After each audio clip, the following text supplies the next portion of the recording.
And welcome back to our platform learn logic. हमने पहले lecture में पढ़ा था मॉड्यूलेशन, जो कि हमारे टेक्निकल सिलेबस जेकेपी कॉन्स्टेबल के एक पोस्ट टेलीकम्युनिकेशन में है।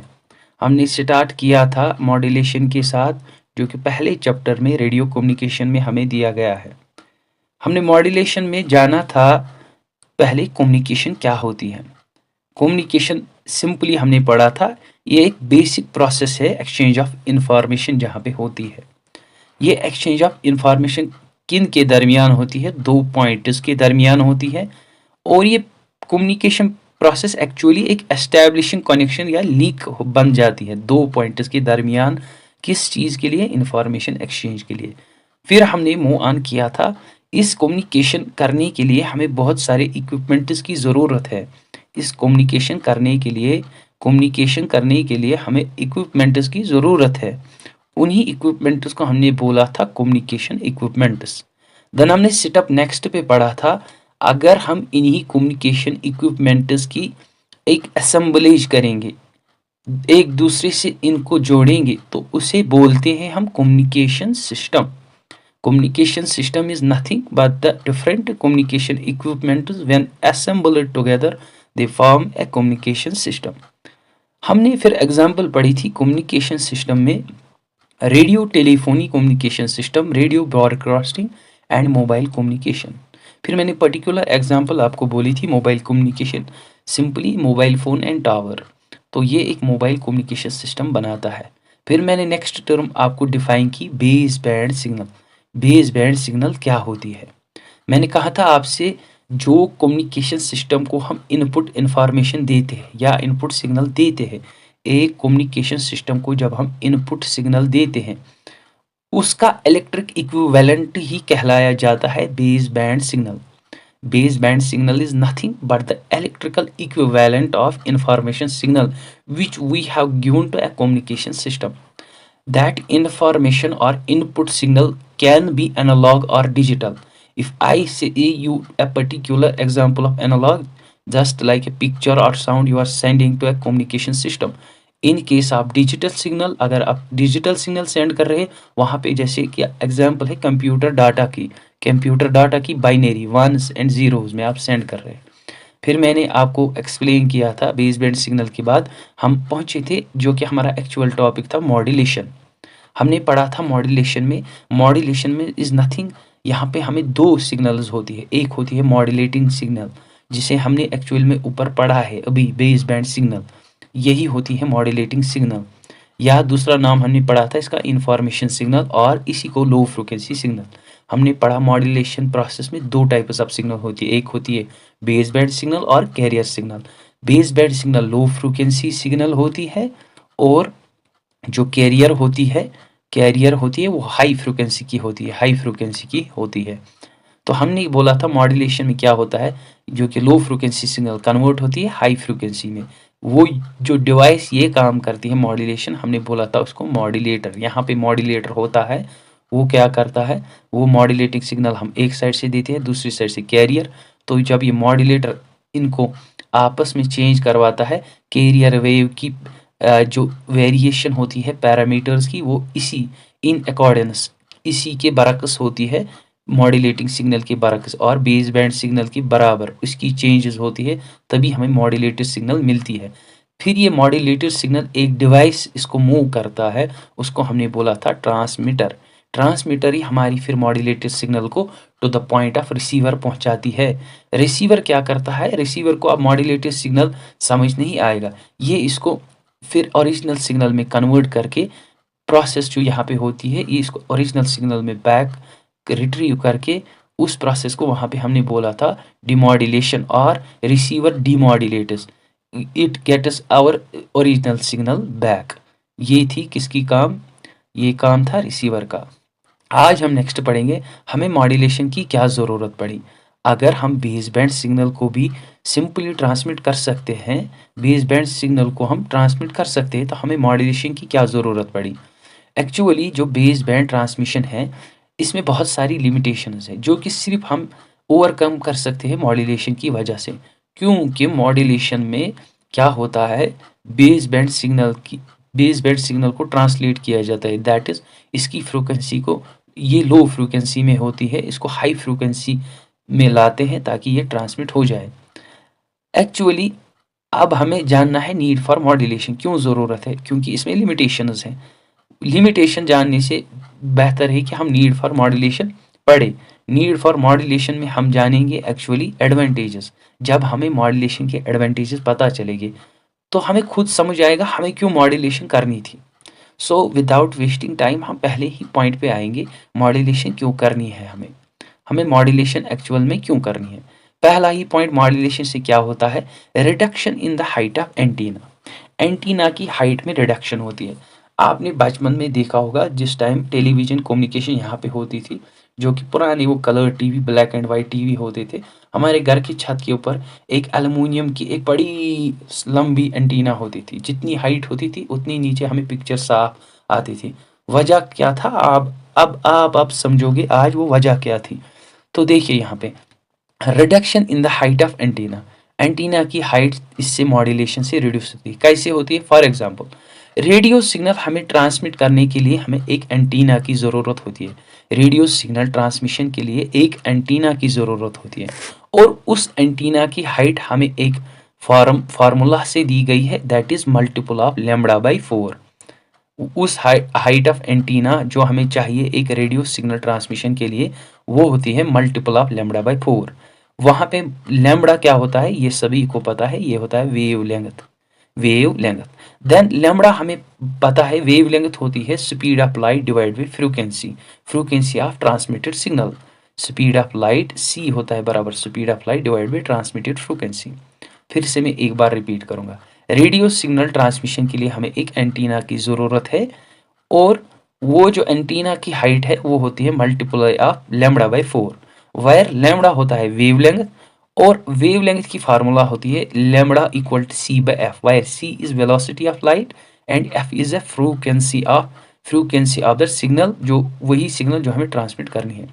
अब फॉर एग्जांपल हमने generally directly base band signal that is original signal को ट्रांसमिट करना है एंटीना के थ्रू। अब हमें जानना है कि हमें कितनी एंटीना की हाइट चाहिए ताकि हम कोई भी बेस बैंड सिग्नल की कोई भी पर्टिकुलर फ्रीक्वेंसी को ट्रांसमिट करेंगे।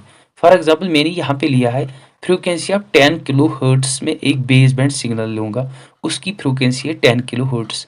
अब मैं देखूंगा मुझे कितनी बड़ी एंटीना चाहिए इस फ्रीक्वेंसी को ट्रांसफ़र करने के लिए। अभी मैंने आपको ऊपर बोला ये एक रेडियो सिग्नल है, ये जो मैंने ली है ये एग्जांपल है base band signal, but radio signal है ये, इसकी फ्रीक्वेंसी है 10 किलोहर्ट्ज़। अब मैं जानूंगा मुझे कितनी बड़ी एंटीना चाहिए। सो एंटीना की यहाँ पे मैंने दिया एंटीना की हाइट कितनी होनी चाहिए, लैम्बडा बाई 4। अब मैं यहाँ पे लैम्बडा बाई 4 लगाऊंगा। मैंने जब लैम्बडा बाई 4 यहाँ पे लिखा, लैम्बडा का वैल्यू जो मैंने इधर यहाँ पे मैंने लैम्बडा का वैल्यू लिया था, lambda equal to C by F. मैं यहाँ पे जब सब्स्टिट्यूट करूँगा मेरा आएगा C divide by 4 F. C आपका पता ही है स्पीड ऑफ लाइट होता है 3 × 10⁻8 मीटर पर second square divide by 4 into F क्या दिया है 10 किलो हर्ट्स। जब मैं 10 लगाऊंगा किलो की जगह 10⁻3, जब मैं इसे सॉल्व करूंगा तो मेरे पास आंसर आएगा यहाँ पे 7500 meters, that is equal to 7.5 kilometre.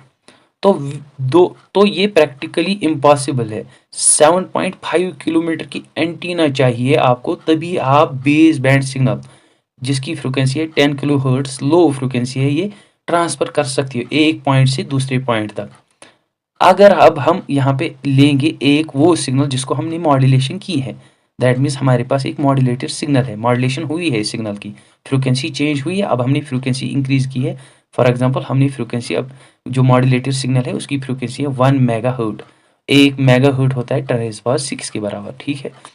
अब देखिए अब मैं जानूंगा यहाँ पे मुझे कितनी बड़ी एंटेना की ज़रूरत है। तो मिनिमम हाइट मैंने अभी बोला फार्मूला है लैम्बडा बाई 4। जब मैं लैम्बडा का वैल्यू सब्स्टिट्यूट कर रहा हूँ ये आ रहा है यहाँ पे C divide by 4 F. Speed of light आप सभी को पता है 4 इंटू एफ की जगह मैं लूँगा 1 मेगाहर्ट्ज 1 इंटू 10⁻6। जब मैं सॉल्व करता हूँ मेरे जो वैल्यू आ रहा है एंटीना की रिक्वायर्ड हाइट की 75 मीटर। वो जो 75 मीटर्स है वो प्रैक्टिकली पॉसिबल है, उतनी बड़ी एंटीना हम बना सकते हैं 75 मीटर की।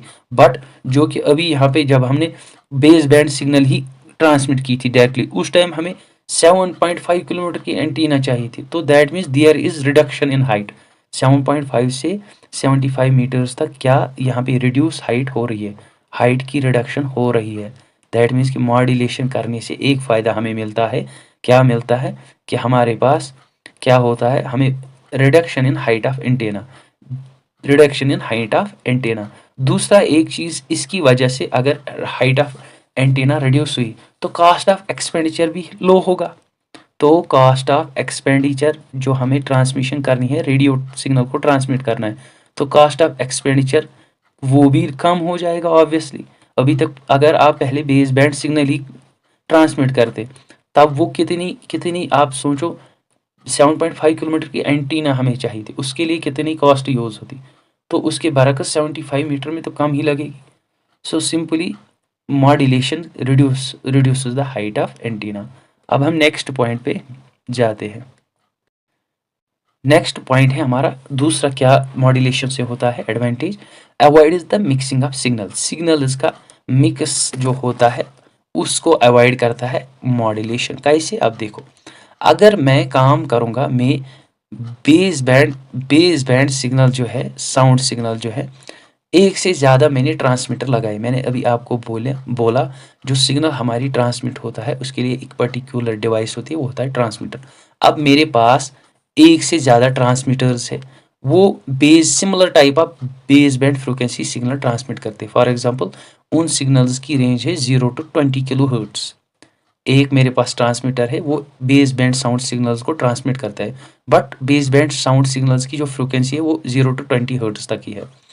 अगर मैं इनको ट्रांसफ़र करूँगा तो इसमें क्या होगा, ये जो सिग्नल है जब ये रिसीवर तक पहुँच जाएगी, ये मिक्स हुई होगी, ये मिक्सड हुई होगी, तो रिसीवर इनको सेपरेट नहीं कर पाएगा एक दूसरे से। तो हम क्या करते हैं, मॉड्यूलेशन से क्या फ़ायदा होता है, फॉर एग्जांपल मैंने 3 बेस बैंड सिग्नल यहाँ पे ली, ठीक है, सिग्नल 1, फिर मैंने सिग्नल यहाँ पे 2 ली, सिग्नल 3। अब यही फ्रिक्वेंसी रेंज रखी मैंने, ठीक है, 0 to 20 किलो हर्ट्ज़ सिग्नल 1 के लिए, 2 के लिए, 3 के लिए। अब मैं मुझे क्या करना है, मॉड्यूलेशन में क्या होता है, एक होती है मॉड्यूलेटेड सिग्नल या बेस बैंड सिग्नल जो कि यहाँ पे है बेस बैंड सिग्नल। दूसरी क्या होती है, कैरियर। फॉर एग्जांपल मैंने पहली जो सिग्नल है वो 300 किलो हर्ट्ज़ कैरियर के ऊपर डाली, दूसरी सिग्नल 200 किलो हर्ट्ज़ कैरियर के ऊपर डाली, तीसरी सिग्नल 100 किलो हर्ट्ज़ कैरियर पे डाली। जब इनकी मॉड्यूलेशन होगी तो पहली सिग्नल एक पर्टिकुलर चैनल 1 पे आएगी, दूसरी सिग्नल 2 पे आएगी, क्योंकि अब मॉड्यूलेशन हुई, इनकी फ्रिक्वेंसी जब चेंज होगी ना, पहले अगर इनकी रेंज थी 0 to 20, अब जब मैंने पहली वाले को 300 हर्ट्ज़ पे कैरियर वेव जो मैंने ली वो मैंने 300 हर्ट्ज़ ली, तो वो obviously different signal he at the end, modulated signal जो होगी वो डिफरेंट होगी। तो चैनल 1 पे सिग्नल 1 रिसीव होगा, चैनल 2 पे सिग्नल 2, चैनल 3 पे signal 3। That means each base sound signal is used to modulate a different carrier. हर कोई जो बेस बैंड सिग्नल है वो obviously in accordance to carrier ही चेंज होगी। तो उससे क्या होगा, ये उससे क्या होगा, तो ये बहुत सारी डिफरेंट फ्रिक्वेंसी डोमेन्स में हमें रिसीव होगी। अगर अभी तक हम इनको डायरेक्टली बेस बैंड सिग्नल, उसको 3 ट्रांसमीटर से हमने 3 बेस बैंड सिग्नल ट्रांसफ़र की, बट उनकी सेम फ्रिक्वेंसी थी। जब ये ट्रांसफ़र हो रही थी तो ये मिक्स हो गई। जब रिसीवर ने रिसीव किया तो वो सेपरेट नहीं कर पाया इन तीनों सिग्नल्स को, तो उससे क्या प्रॉब्लम हुई, हमारे पास इंफॉर्मेशन ही नहीं पहुंची। मॉड्यूलेशन से क्या हुआ, मॉड्यूलेशन ने इनको डिफरेंट कैरियर्स पे अपलोड किया और डिफरेंट कैरियर्स ने इनकी फ्रिक्वेंसी चेंज कर दी, और जब हमने रिसीव किया तो हर कोई सिग्नल डिफरेंट पॉइंट पे डिफरेंट चैनल पे रिसीव हुई। उससे क्या हुआ, अवॉइड हुआ मिक्सिंग ऑफ सिग्नल सिंपली। सो यहाँ पे हमें पता चला दूसरा पॉइंट, मॉड्यूलेशन से मिक्सिंग ऑफ साउंड अवॉइड होती है। तीसरा point, modulation, what modulation does, modulation increase the range of communication की रेंज इंक्रीज करता है। कैसे, फ्रीक्वेंसी जो होती है बेस बैंड सिग्नल की वो लो होती है, तो जब frequency of base band signal, हमने ऊपर भी देखा एग्जाम्पल लेके, जब फ्रीक्वेंसी उसकी लो है बेस बैंड सिग्नल की, ये जब हम इसे ट्रांसमिट करते हैं लॉन्ग डिस्टेंस ट्रांसमिट नहीं होती है।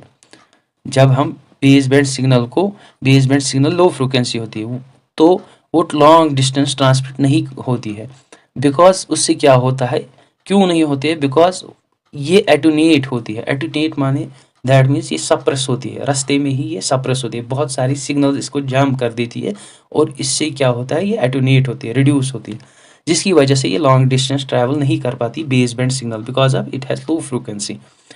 तो इस मॉड्यूलेशन से क्या होता है, जब मॉड्यूलेशन करते हैं हम, तो मॉड्यूलेशन में हमने पढ़ा ये लो फ्रिक्वेंसी को, modulation is simply converting A signal of low frequency into high.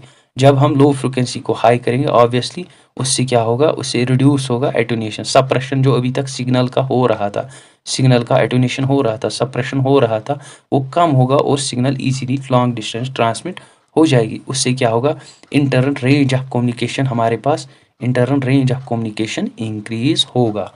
जब रेंज ऑफ कम्युनिकेशन इंक्रीज होगा तो बहुत सारी टीवी चैनल्स इस फ्रिक्वेंसी को यूज़ करेंगे विदाउट गेटिंग मिक्सड, ये सिग्नल मिक्स नहीं होगी बहुत सारी सिग्नल्स के साथ, एट ए टाइम हम बहुत सारी सिग्नल्स को ट्रांसमिट कर सकते हैं। अब हम पढ़ेंगे number 4, what is the advantage number 4 modulation की, मल्टीप्लेक्सिंग। इस मॉड्यूलेशन की वजह से मल्टीप्लेक्सिंग पॉसिबल है। अब आप बोलेंगे मल्टीप्लेक्सिंग क्या है, मल्टीप्लेक्सिंग इज नथिंग, जब दो, ये एक ऐसी प्रोसेस है जहाँ पे दो सिग्नल्स को एक ही कम्युनिकेशन चैनल में ट्रांसमिट कर सकते हैं। फॉर एग्जांपल हमारे पास पाइप एक है, हमें दो सिग्नल को ट्रांसमिट करना है, हम उनको एक ही पाइप के थ्रू ट्रांसमिट कर सकते हैं, एक ही चैनल के थ्रू। ये कैसे पॉसिबल है, मॉड्यूलेशन क्या करती है, मॉड्यूलेशन मैंने आपको अभी बोला, modulation just makes changes in frequency of signal. Possible modulation की ही वजह से है क्योंकि ये हमें अलाउ करता है सेम चैनल के थ्रू बहुत सारी सिग्नल्स को सेंड करना, क्योंकि मॉड्यूलेशन एक, फॉर एग्जांपल हमने एक सिग्नल 1 की ट्रांसमिट, उसकी फ्रिक्वेंसी थी 10, जब हमने मॉड्यूलेशन की इसकी हो गई 100। सिमिलरली हमने दूसरी सिग्नल 2 जिसकी फ्रिक्वेंसी थी बेस बैंड फ्रिक्वेंसी 5 हर्ट्ज, अब जब हमने मॉड्यूलेशन की इसकी हुई 500 हर्ट्ज। अब इन दोनों को हम इकट्ठे एक ही चैनल में भेज सकते हैं। जब हम इनको दोनों सिग्नलों को एक ही चैनल में भेजेंगे इसी को बोलते हैं मल्टीप्लेक्सिंग, हैंस ये पॉसिबल है मल्टीप्लेक्सिंग मॉड्यूलेशन से। अब हम लास्ट पॉइंट पे जाएंगे, एडवांटेज जो इसका है, improves quality of reception. That means जो रिसीव करेगा ना ये मॉड्यूलेटेड सिग्नल, वो इसको प्योर विदाउट नॉइज इसको रिसीव करेगा, क्योंकि फ्रिक्वेंसी उसकी इंक्रीज हुई तो ये एट्यूनेट भी नहीं होगी, जो कि हमने थर्ड पॉइंट पढ़ा था। इससे क्या होगा, with the frequency modulation and digital communication technique like PCM, digital communication technique जो होती है हमें ट्रांसमिशन के लिए डिजिटली, अगर हम कोई सिग्नल को ट्रांसमिट करेंगे, डिजिटली मीन्स जहाँ पे हम डिजिटल सिग्नल का यूज़ करेंगे, पल्सेस का यूज़ करेंगे, पल्स कोड मॉड्यूलेशन, ये हमें आगे जानना ही है लेक्चर में, वहाँ पे हम ठीक से पढ़ेंगे पल्स कोड मॉड्यूलेशन क्या होती है। तो उससे क्या होता है, नॉइस रिड्यूस होती है। तो होपफुली आप सभी को आज का ये लेक्चर समझ आया होगा। अगर किसी को ये समझ नहीं आया हुआ है अभी भी तो वो कमेंट सेक्शन में अपना कमेंट डाले, तो नेक्स्ट टाइम में थोड़ा सा जो पॉइंट आपको कोई किसी को भी समझ नहीं आया तो नेक्स्ट टाइम में रिपीट कर दूंगा वो पॉइंट। नेक्स्ट टाइम मिलेंगे अब नेक्स्ट लेक्चर के साथ, उसमें हम डिस्कस करेंगे types of modulation. Till then good bye.